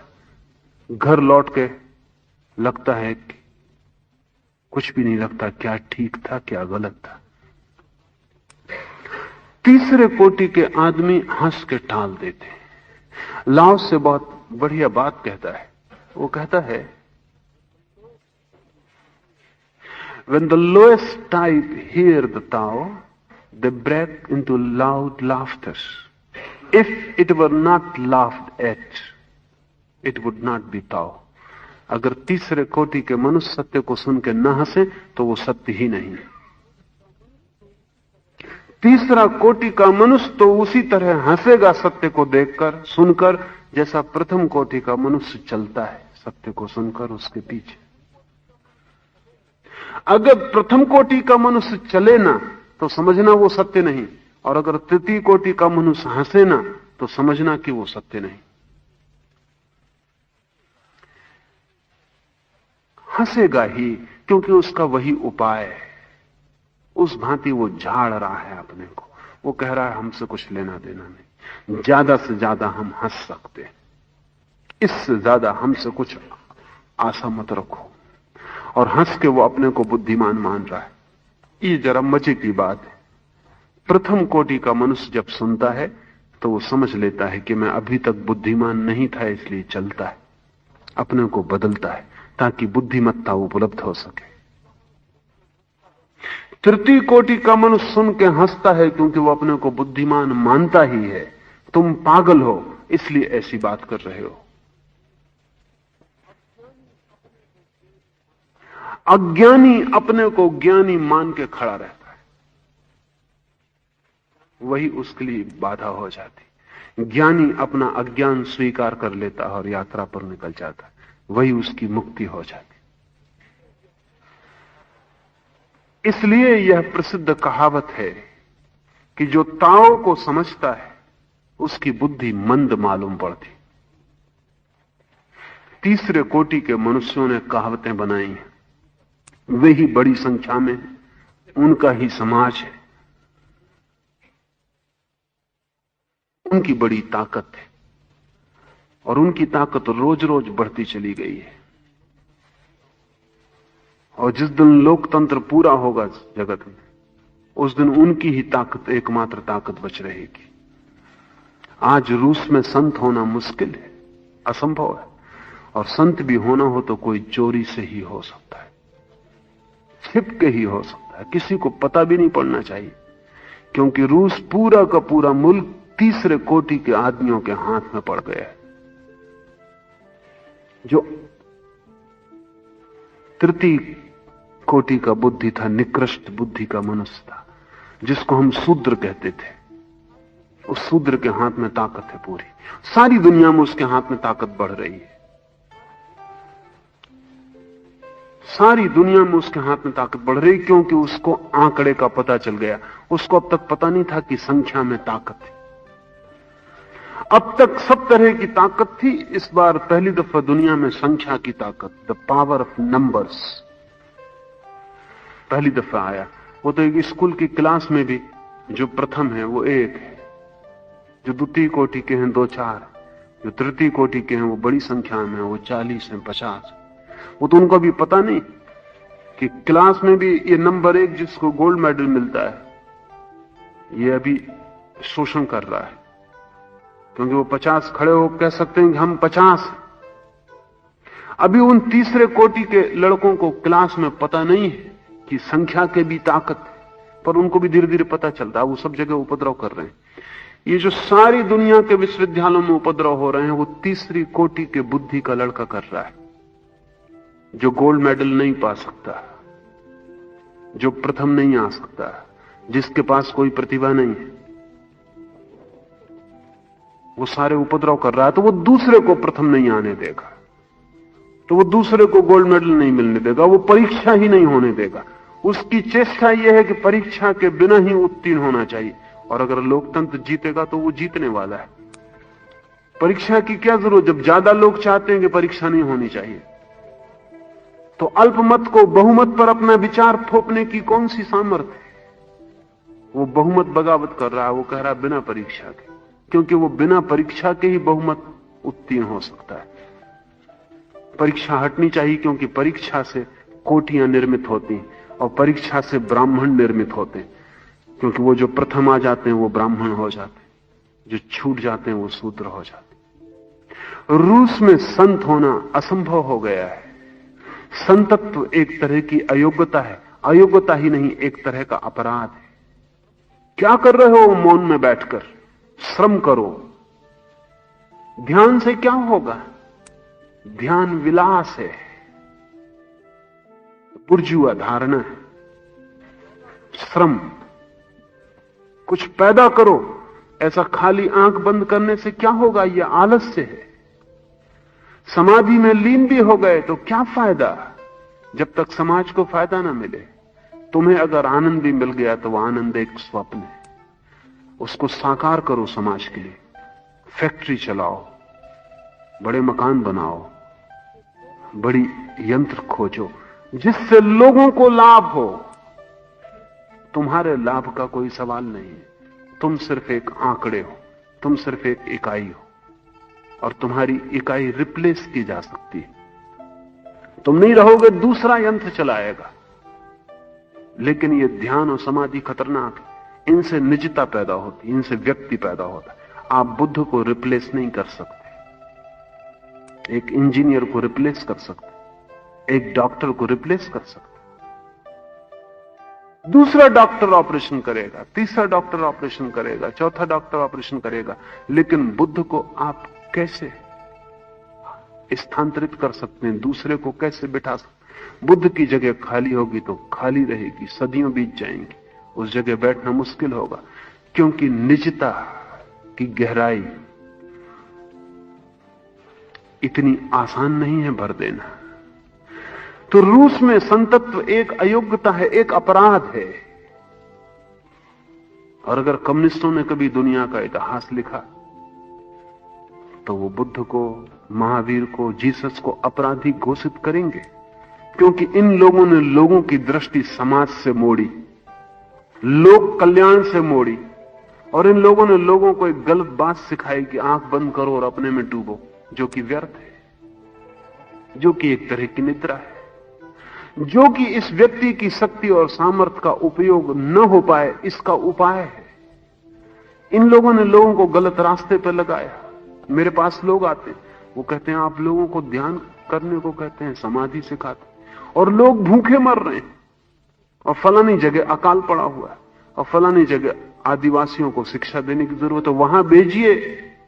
बैठने से क्या होगा? ध्यान से क्या होगा?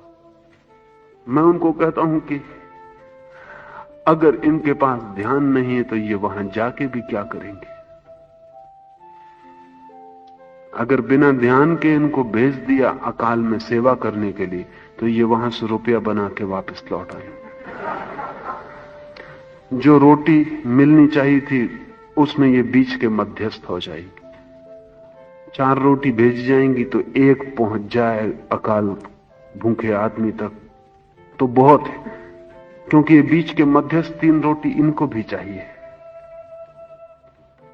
मगर हमारी सारे जगत में तीसरी कोटि का आदमी, वो जो शूद्र है, शूद्र कोई जन्म से नहीं होता, कोई शूद्र के घर में पैदा होने से शूद्र नहीं होता। तीसरी कोटि के आदमी को मैं शूद्र कहता हूं। कोई ब्राह्मण जन्म से नहीं होता। बुद्ध ने कहा जन्म से ब्राह्मण होने का क्या संबंध, ब्राह्मण बनना होता है। बुद्ध ने कहा सभी शूद्र की तरह पैदा होते, उनमें से कुछ ब्राह्मण बन जाते, बाकी शूद्र रह जाते। ये जो तीसरी कोटि का मनुष्य है, उसने कहावतें प्रसिद्ध कर रखी, क्योंकि वो भी अपनी सुरक्षा करता है, वो भी हंसता है, वो भी व्यंग करता है, वो भी ताने कसता है। उसने कहावत बना रखी कि जो ताओ को समझता है उसकी बुद्धि मंद मालूम पड़ती, बुद्धिमान आदमी इस तरफ नहीं जाते। इस तरफ तो वही लोग जाते हैं जिनके पास बुद्धि नहीं है। इस भांति वो अपने को बुद्धिमान समझ सकता है। जीसस पर किताबें लिखी जाती जिनमें सिद्ध किया जाता है कि जीसस रुग्ण थे, मानसिक रूप से बीमार थे। जीसस स्वस्थ नहीं थे। हजार तरह की बातें लिखी जाती। ये तीसरी कोटि का मनुष्य सब तरह के तर्क खोजता है कि जीसस गलत थे, तो फिर पीछे जाने की कोई जरूरत नहीं रह गई। जीसस को गलत सिद्ध करने से हमारा छुटकारा हो जाता, एक बोझ, एक चुनौती मिट जाती, फिर हम अपने रास्ते पर सुगमता से चल पाते। अभी हिंदुस्तान की तीसरे कोटि के आदमियों में इतनी हिम्मत नहीं आई, लेकिन जल्दी आ जाएगी। बढ़ती जा रही उनकी हिम्मत। जल्दी ही वो लिखेंगे कि महावीर रुग्ण थे, पैथोलॉजिकल थे, इनके न्यूरोटिक थे, इनके दिमाग में कुछ गड़बड़ थी। और कारण बराबर खोजे जा सकते हैं, क्योंकि परम संतों के जीवन में कुछ ऐसी बातें मिल जाती हैं जो परम पागलों के जीवन में होती। और मिल जाने का कारण है क्योंकि पागल भी समाज से बाहर गिर जाते हैं और संत भी समाज के बाहर उठ जाते हैं। ये बाहर उठ जाना समाज से दोनों का समान होता है, इसलिए उनमें बातें मिल जाती। महावीर अपने बाल लौंचते थे, उखाड़ देते थे, क्योंकि महावीर कहते थे किसी यंत्र का, किसी साधन का उपयोग नहीं करना। जितना स्वावलंबन हो सके उतना हित करे। जो मैं कर सकूं वो काम दूसरे से नहीं लेना। ये उनकी परम निष्ठा थी और बड़ी मूल्यवान थी कि जो मैं कर सकूं वो दूसरे से क्यों लेना। और सभी कुछ मैं कर सकता हूं तो सभी कुछ मैं कर लूंगा, क्योंकि वही मेरी स्वतंत्रता होगी। मैं दूसरे पर निर्भर हूं तो गुलाम हो जाता। तो महावीर अपने बाल अपने हाथ से जब बढ़ जाते तो खींच के निकाल देते थे।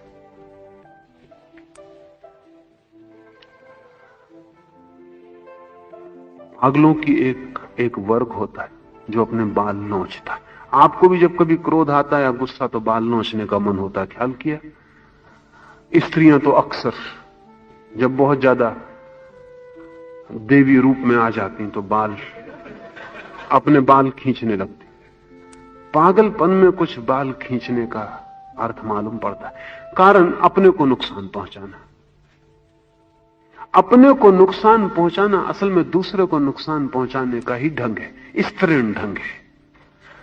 पुरुष तो आक्रामक है, अगर वो किसी से क्रोध में आ जाए तो वो हमला करेगा। स्त्री अगर क्रोध में आ जाए तो खुद को पीटेगी। ये उन दोनों के मनोविज्ञान के फर्क है। स्त्री अपने को पीट रही, उसका ये मतलब नहीं वो अपने को पीट रही, वो आपको ही पीट रही है। उसका आक्रमण ज्यादा जटिल है। अगर किसी स्त्री का बच्चा किसी के घर नुकसान पहुंचाया और आप शिकायत करने जाएं, वो अपने बेटे की पिटाई शुरू कर देगी, लेकिन आप ये मत समझना वो उसको पीट रही है, वो आपको पीट रही है। स्त्री का ढंग है दूसरे को चोट पहुंचाना हो तो खुद को चोट पहुंचाना। बहुत सी स्त्रियां आत्महत्या कर लेती सिर्फ इसी सुख में कि मैं मर जाऊं तब तुम्हें पता चलेगा। वो तब भोगोगे, तब मेरी कमी। आत्महत्या करने से कोई मतलब नहीं। पति की हत्या नहीं कर सकती, वो स्त्रीण भाव नहीं है, आक्रामक हिंसा नहीं है। हिंसा पैसिव है, निष्क्रिय है, तो खुद मर जाएगी। पर इसी आशा में अगर उसको पक्का हो जाए कि इसको कोई दुख होने वाला नहीं तो स्त्री आत्महत्या करेगी ही नहीं। लेकिन पति को कुछ पता नहीं, वो बेचारा कहता है कि तू मर मत जाना, मैं बहुत दुखी होऊंगा। उसको पता नहीं कि वो उसको प्रोत्साहन दे रहा है। यही तो रस है। अगर पति कहे कि बिल्कुल ठीक, कल की मरती तू आज मर जा, तो बहुत ही अच्छा है, छुटकारा हो गया, रसिक हो गया। मरने में कोई मतलब नहीं है, बल्कि अब तो जीना बिल्कुल जरूरी है, क्योंकि अब जी के ही दुख दिया जा सकता है, पहले मर के दुख दिया जा सकता है। दुनिया में 100 हत्याओं में से 99 हत्याएं दूसरे की हत्या करने का ही ढंग होती। तो पागल आदमी अपने को नुकसान पहुंचाने के लिए बाल नोच सकता है। तो मनोविज्ञान से सिद्ध किया जा सकता है कि महावीर में कुछ पागलपन था, इसलिए बाल नोचते थे। पागलों का एक वर्ग है जो नंगा होने में रस लेता है। अगर एकांत में सड़क पर कहीं कोई स्त्री वगैरह मिल जाए तो वो जल्दी से नंगा खड़ा हो जाए। एग्जिबिशनिस्ट उनको पश्चिम में कहते हैं, उनकी संख्या बढ़ती जाती। महावीर नग्न खड़े थे, उन्होंने वस्त्र छोड़ दिए। उन्होंने वस्त्र इसलिए छोड़े कि वो बच्चे की तरह सरल और निर्दोष हो गए। लेकिन मनोविज्ञान से सिद्ध किया जा सकता है कि उनमें जरूर कोई वृत्ति थी कि वो चाहते थे लोग उनको नंगा देखें,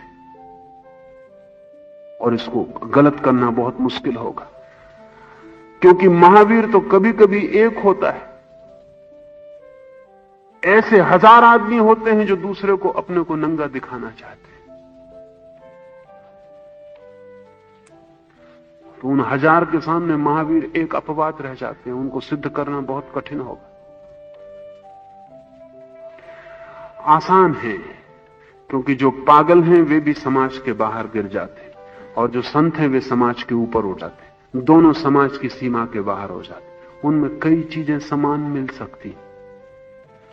तो पश्चिम में तय किया जा रहा है बहुत तरह से कि ये सब पागलों की जमात है। लाओ त्से ने हजारों साल पहले कहा है कि ये जो तीसरी कोटि का मनुष्य है, ये जो शूद्र बुद्धि का मनुष्य है, जो ताओ को समझता है, उसको वो मानता है कि इसकी बुद्धि मंद मालूम पड़ती, इसके पास बुद्धि नहीं है, इसमें कुछ गड़बड़ है, ये कुछ बीमार है, कि रुग्ण है, कि विक्षिप्त है, कि मूढ़ है। जो ताओ में खूब गतिमान है वो तीसरी कोटि के बुद्धि के मनुष्य को जीवन में बार बार पिछड़ता हुआ मालूम पड़ता, पड़ेगा ही, क्योंकि ताओ की गति जीवन में हम जिसे गति कहते हैं उससे बिल्कुल विपरीत है। अब जो आदमी राज सिंहासन की तरफ चल रहा है, वो जब बुद्ध को देखेगा कि राज सिंहासन छोड़ के भाग गए तो वो समझेगा बुद्धू है। आपको पता है कि बुद्ध से ही बुद्धू शब्द बना है। तीसरी कोटि के आदमियों ने कहा होगा कैसा बुद्धू, सब छोड़ के चला आया, सुंदर पत्नी थी, महल था, राज, इसके लिए तो आदमी कामना करता है। अभी भी घर में कोई हाथ पांव बांध के पद्मासन में बैठ जाए तो आप कहेंगे छोड़ो, ये क्या बुद्धूपन कर रहे हो, ये बुद्ध जैसे बैठने से कुछ ना होगा, उठो, काम धाम में लगो, कुछ कमाओ। तीसरी कोटि के मनुष्य ने बुद्ध को अपमानित करने के लिए बुद्धू शब्द विकसित किया है।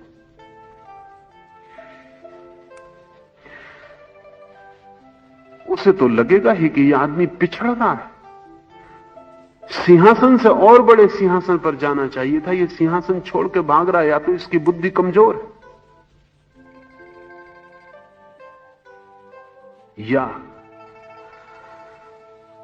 या ये जीवन में हार गया पलायनवादी है, एस्केपिस्ट।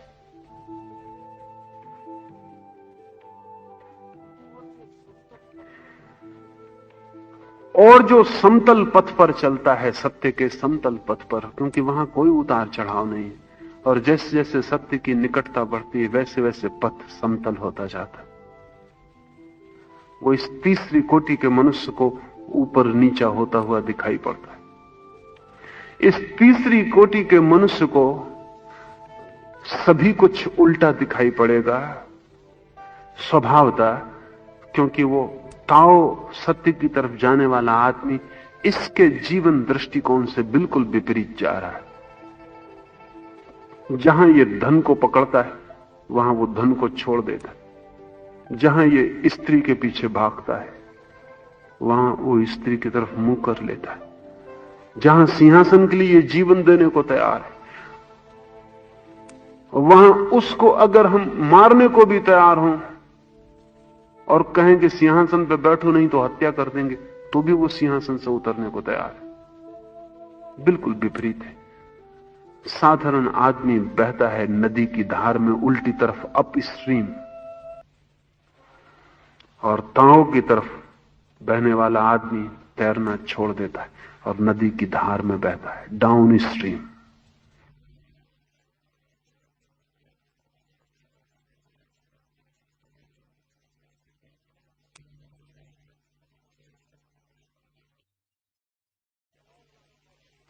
दोनों उल्टे मालूम पड़ते हैं। तो जो आदमी तैर रहा है उल्टा धारा में और लड़ रहा है धारा से, जब भी आप लड़ना छोड़ेंगे वो कहेंगे कमजोर, कायर, नपुंसक, भाग रहे हो। बुद्ध को समझाने लोग आते थे। बुद्ध जब अपने राज्य को छोड़कर दूसरे राज्य में गए तो दूसरे राज्य के सम्राट को पता चला, वो बुद्ध के पिता का मित्र था शुद्धोधन का। वो बुद्ध के पास आया, उसने कहा कि इस उम्र में जवान हो, स्वस्थ हो, हृष्ट-पुष्ट हो, भागते हो, शर्म नहीं आती, संकोच नहीं आता? काम है भागना। तो बुद्ध ने कहा मकान में आग लगी हो और कोई आदमी मकान के बाहर आए तो क्या आप उससे कहते हो कायर, भागता है? जब मकान में आग लगी तो भीतर बैठ। तो बुद्ध ने कहा अगर आपकी भाषा में यह कायरता हो तो भी मुझे स्वीकार, आपकी बहादुरी को नमस्कार। उस बहादुरी में मैं नहीं पड़ने वाला।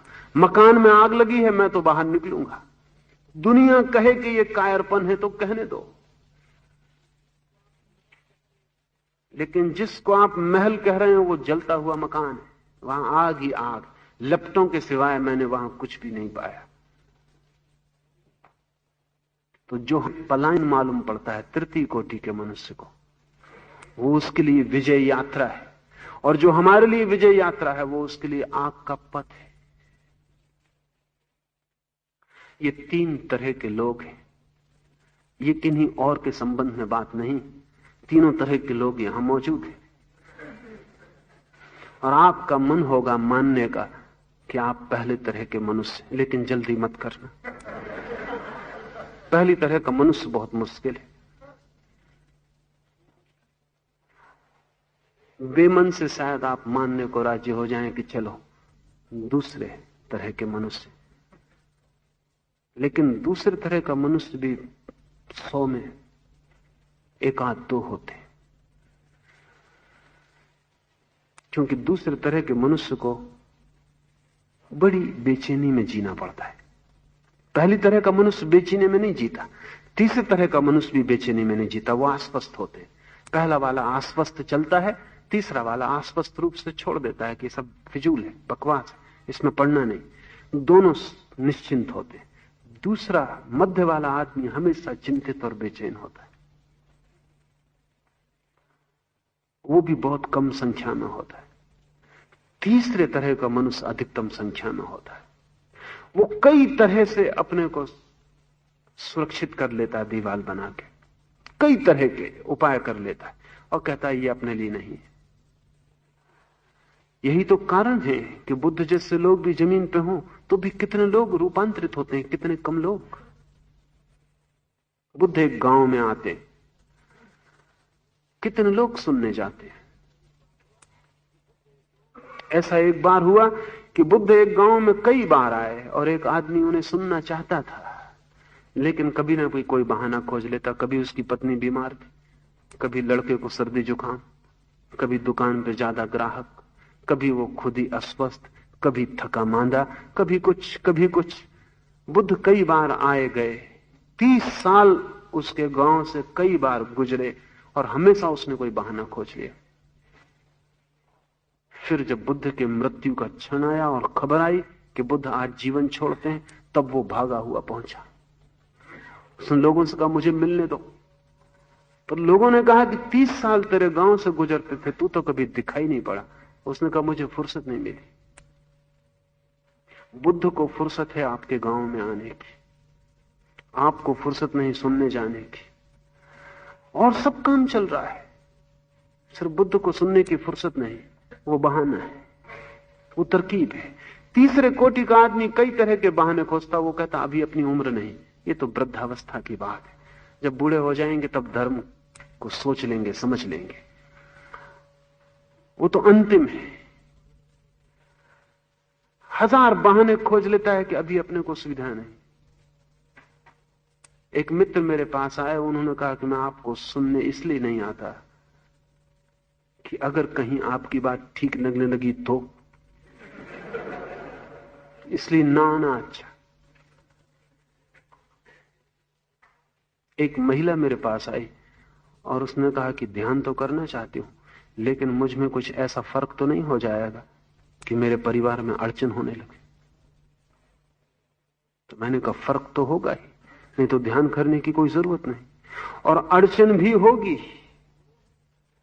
क्योंकि परिवार में बुरे होने से ही अड़चन नहीं होती, अच्छे होने से भी अड़चन होती। अड़चन का तो मतलब होता है कि पुराना एडजस्टमेंट टूट जाता। अब पत्नी क्रोध करती थी, दुष्ट थी, तो पति को सुविधा थी एक तरह की। वो किसी दूसरी स्त्री के प्रेम में पड़ता तो उसको भीतर एक तर्क था कि अपनी पत्नी इतनी दुष्ट कर्कशा है,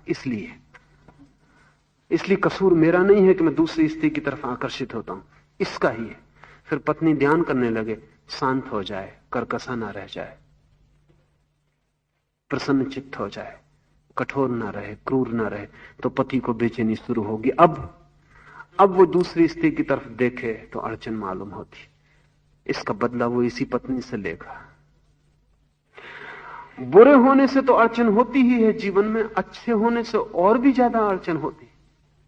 तो मैंने उस स्त्री को कहा कि अड़चन तो होगी, ये तू सोच के आ। फिर 6 महीने हो गए, उसका मुझे पता नहीं चला। मोक्ष को छोड़ने को लोग तैयार हो सकते हैं, अड़चन से बचते। 1000 बहाने हैं। तो तीसरी कोटि का आदमी बड़ी से बड़ी संख्या में है, 100 में 98, 99 आदमी तीसरी कोटि के। और अगर आपको दिखाई पड़ जाएगा आप तीसरे कोटि के, तो आपकी पहली कोटि के होने की यात्रा शुरू हो गई। तीसरी कोटि का लक्षण है यह कि वो मानता नहीं कि मैं तीसरी कोटि का हूं। तीसरी कोटि का आदमी मानता है कि मैं तो पहली कोटि का हूं। पहली कोटि का आदमी मान लेता है कि मैं तीसरी कोटि का हूं, और कैसे पहली कोटि का बनूं, इसके लिए जीवन को बदलने को तैयार। तो अच्छा हो कि नीचे की सीढ़ी पर अपने को समझना, क्योंकि उससे ऊपर की सीढ़ी का द्वार खुलता है। और अथक श्रम की जरूरत है। यात्रा तपश्चर्या है। पहुंचना तो हो जाता है, लेकिन चलना जरूरी है। और चल वही सकता है जो समझता है कि मंजिल मुझे मिल नहीं गई है। अगर आपको मंजिल मिल ही गई, जो कि तीसरी कोटि का लक्षण है, शूद्र का लक्षण है कि वो मुक्त अपने को मानता ही है, ज्ञानी अपने को मानता ही है, ब्रह्म ज्ञानी अपने को मानता ही। एक महिला ने मुझे आके कहा कि मेरे पति आपके बहुत खिलाफ। वो कहते हैं ऐसा क्या है जो उन्हें सुनने से मिल सकता है जब मैं घर में मौजूद हूं, और पति मैं हूं तुम्हारा कि वो, मुझसे पूछो।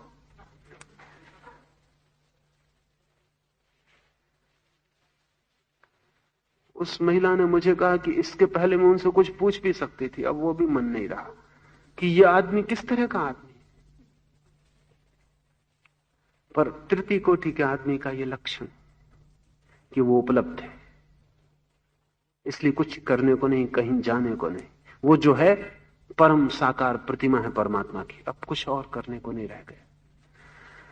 अगर आप अपने को समझ लें नीचे की सीढ़ी पर खड़ा हुआ, तो आपने ऊपर उठना शुरू कर दिया। वो प्रथम कोटि के आदमी का लक्षण। इन पर विचार करना, इन पर ध्यान करना, और शीघ्रता से निर्णय मत लेना, आहिस्ता से निर्णय को आने देना। उससे जीवन में क्रांति की संभावना उन्मुक्त होती है। 5 मिनट रुकें, कीर्तन करें और चलें।